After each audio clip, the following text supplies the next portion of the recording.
Muling nanindigan ng Kamara sa kanilang katayuan sa impeachment complaint na inihain laban kay Vice President Sara Duterte. Mababatid na kamakailan lang ay naihain na ng mababang kapulungan ang motion for reconsideration matapos na naging hatol ng Korte Suprema sa impeachment case. Ang detalye alamin natin kay Faith Santiago. We do not challenge the authority of the court.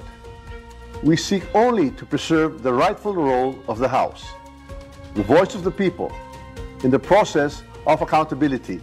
Iyan ang iginiit ni House Speaker Martin Romualdez matapos nilang maghain ng motion for reconsideration sa Korte Suprema. Ayon kay Speaker Romualdez, pinagtitibay lang nila ang konstitusyonal na mandato ng Kamara na magsimula ng impeachment case kasabay ng kanilang paghahain ng motion.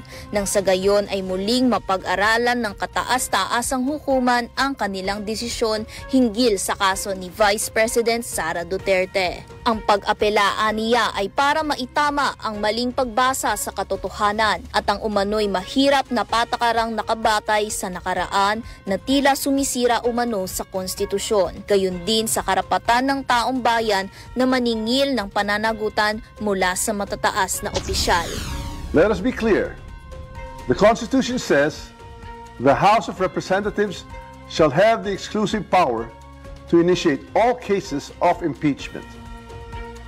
That power is not shared, not subject to pre-approval, and not conditional. Binigyang linaw din ni Speaker Romualdez na wala silang hinahamon. Ang kanilang hakbang ay para mapanatili at hindi tuluyang gumuho ang karapatan ng taong bayan na humingi ng katarungan at pananagutan. Tinalakay din niya ang issue hinggil sa due process na binanggit ng Kamara kung saan hindi nila nabigyan ng pagkakataon ang bise na makasagot. The court also said the Vice President was denied due process because she was not furnished a copy or given a chance to respond. But nowhere in the Constitution is that required before transmittal.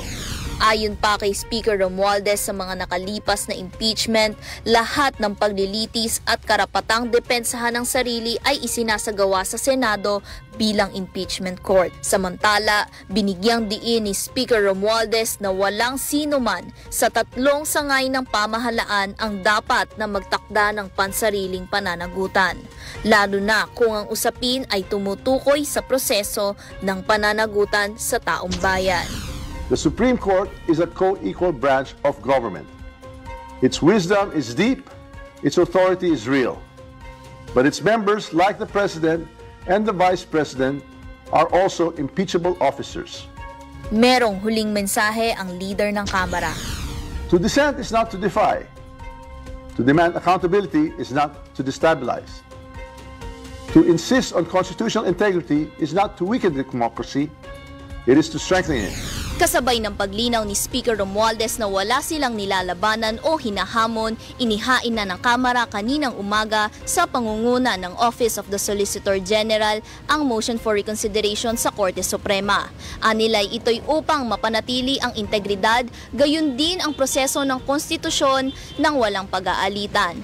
Para sa totoong balita sa Bagong Pilipinas, Faith Santiago, Congress News.